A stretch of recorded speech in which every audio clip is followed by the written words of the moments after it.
2,5 года расследования уголовного дела следственными органами и рассмотрение дела в суде, версия обвинения полностью подтверждена только в части того, что являясь председателем Совета Тайпо Ужахов, я действительно причастен к созданию и руководству некоммерческой организации Совет Тайпо ингушского народа.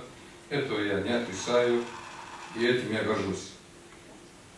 При этом доказательства, собранные органами следствия, а также доказательства, которые представлены в защите, полностью опровергают мою причастность к побуждению граждан к совершению противоправных деяний. Нет ни одного допустимого и достоверного доказательства. Версия обвинения в этой части юридически несостоятельна и полностью провальная, начиная с периода создания якобы экстремистского сообщества, заканчивая поставленными и достигнутыми целями. И именно поэтому, наверное, отказываются являться на суд Паштовый, Зубовый и другие лица, которые сфабриковали это дело. Дело сфабриковали, объявили нас экстремистами, но при этом являться на суд и здесь отвечать на ваши вопросы по этому делу не хотят. Если нас в чем-то обвиняют, то это надо доказать. Но ни следствие, ни прокуратура ничего доказывать не собирается. Хотя, согласно российским законам, эта обязанность лежит именно на них. А вместо них работаем мы. Мы пытаемся доказать, что мы не виновны. А мы не обязаны были этого делать. Если бы прокуратура была на месте. Более того, ни 31 мая 2018 года, ни позже этой даты я не создавал и не руководил экстремистским сообществом и не участвовал в таком. Я даже не знаю, что в буквальном смысле значит экстремист, не говоря уже о каком-то экстремистском сообществе.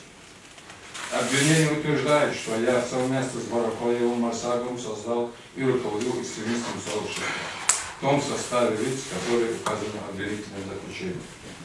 По моему твердому убеждению, основано на том, что в числе и на исследованных материалах уголовного дела версия обвинения является полностью абсурдной в связи с тем, что по состоянию на май-июнь 2018 года и тем более в период времени, предшествующий указанной дате, я не знал лично ни Барахоева, ни Марсагова, ни других, не был с ними знаком, а также я указанный период и ранее не знал и других участников так называемого сообщества, кроме как Багаудина Хаутиева, которого Совет Тайпо ингушского народа приглашал иногда как юриста ассоциации юристов, чтобы проконсультироваться по возникающим вопросам.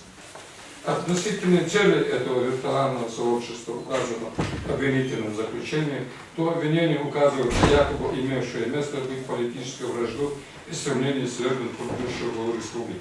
Опять же, наличие политического вражды к бывшему руководству республики не подтверждено ни одним документом из материала уголовного дела, никакими показаниями свидетелей обвинения, следовательно, никак не доказано. Никакой враждебности не было. Недовольство было. Недовольство к нему было не только у меня, но и у всего ингушского народа. Более того, я должен сказать, я лично ни разу, даже на митинге, не ставил вопрос, я лично повторяюсь о том, что Евкуру должен прийти оставка. Этот термин просто-напросто смешали с обычным недовольством, несогласием граждан республики с методами управления бывшего главы республики. Я проработал с периода 2006 года по 2012 год в должности руководителя управления Росгрannадзора по республике Ингушетия. Лично столкнулся с употреблениями главы региона и правительства и вмешательства их стороны в деятельность федерального ведомства. Региональные власти считали, что все государственные органы должны подчиняться только им, чем я был категорически не согласен, так как это шло в противоречие с действующим законодательством. И что я отказался категорически в форме делать. Более того, от меня требовали, чтобы любые происшествия, которые происходят в Ингушетии, нарушения, я обязательно в первую очередь показывал в главе республики и только после этого в Москве. Я его послал куда подальше. Деятельность управления Росгрannадзора по республике Ингушетия я завершил добровольно, по собственному желанию вышел на пенсию.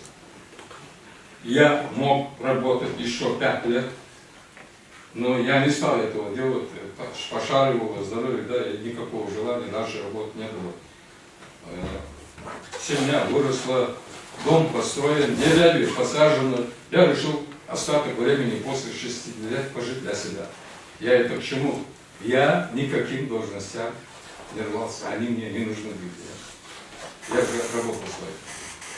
Сам факт того, что я добровольно написал заявление, ушел с должности руководителя, уступив место более молодому и перспективному работнику, Роздавнадзора, говорит о том, что у меня не было ни политических амбиций, ни желания работать в системе исполнения власти в целом, так как функционал с возрастом ухудшался, а хронические заболевания только обострялись. Относительно свержения занимаемой должности главы Республики Ингушетия никто и никого не свергал и не пытался свергать. А в материалах дела имеется доказательства, и в принципе это общеизвестно. Бывший глава республики покинул пост добровольно, подав заявление об отставке, которое было удовлетворено главой государства Путина. В материалах дела нет ни одного доказательства, подтверждающего мою причастность к организации применения насилия в отношении сотрудников Росгвардии, руководству, лицами целью совершения преступления. Сами же сотрудники Росгвардии, допрошенные в ходе судебного следствия, опровергают эту версию. В том числе полковник Полищук, замминистра МВД, полковник Мамаев, полковник Сапралиев, они все здесь были, они все, я не называю других свидетелей, именно те люди, которые были на этом митинге, которые руководили разгоном этого митинга, они все в один голос говорили. Старейшины принимали все меры для того, чтобы избежать столкновения. Их в этом упрекнуть нельзя. Об этом говорил и Полищук, и другие представители. Почему это во внимание абсолютно не принимается, прокуратура не понимает.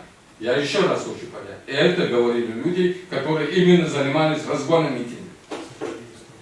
Более того, как усматривается исследовано в судебном заседании видеоматериалу, мной, а также другими лицами старшего поколения предпринимали все возможные попытки для того, чтобы не допустить столкновения гражданских лиц, находящихся 27 марта 2019 года на площади перед НТРК Ингушетии Росгвардии. Они все подтвердили, что мы прилагали большие усилия, чтобы не допустить столкновения. Я должен сказать, что если бы не старейшины, там в тот день пролилось бы очень много крови. Очень много крови. Но мы все равно рады, что мы там оказались, что мы сумели каким-то образом все-таки изменить ситуацию. Иначе здесь сегодня судили бы, называли бы не экстремистами, а террористами. Крови в тот день хотели не те, которые присутствовали на площади. Крови хотели те, которые пришли разгонять. Там никакой необходимости разгона не было. В соответствии с законом Российской Федерации митингом считается мероприятие только в том случае, если разговаривают на громком говорителе, если есть лозунги и транспаранты, и если они разговаривают и какие-то речи произносят. С 6 часов вечера люди просто находились на площади. Теперь выходит, что нас судят за то, что мы ночью находились на площади в границах Российской Федерации. А где написано, что мы не можем просто приехать в Москву и находиться на Красной площади в Москве? Это где-нибудь написано? В этой связи мне как человеку здравому имеет разум, рассудки, непонятно, почему меня обвиняют ровно обратно. То есть, что я якобы организовал насилие в отношении сотрудников Росгвардии, что является полным бредом и фантазией обвинительной машины, и безапелляционно опровергается теми самыми видеоматериалами, сообщенными по уголовному делу органам предварительного расследования и включением перечня доказательств. Я думаю, что те видеоматериалы, которые представили именно со стороны обвинения, не должны вызывать у суда никакого сомнения. По предъявленному обвинению вину свою не признаю. Более давать показания отказываюсь в соответствии со статьей 47 ОПГ Российской Федерации. Также отказываюсь отвечать на вопросы государственных.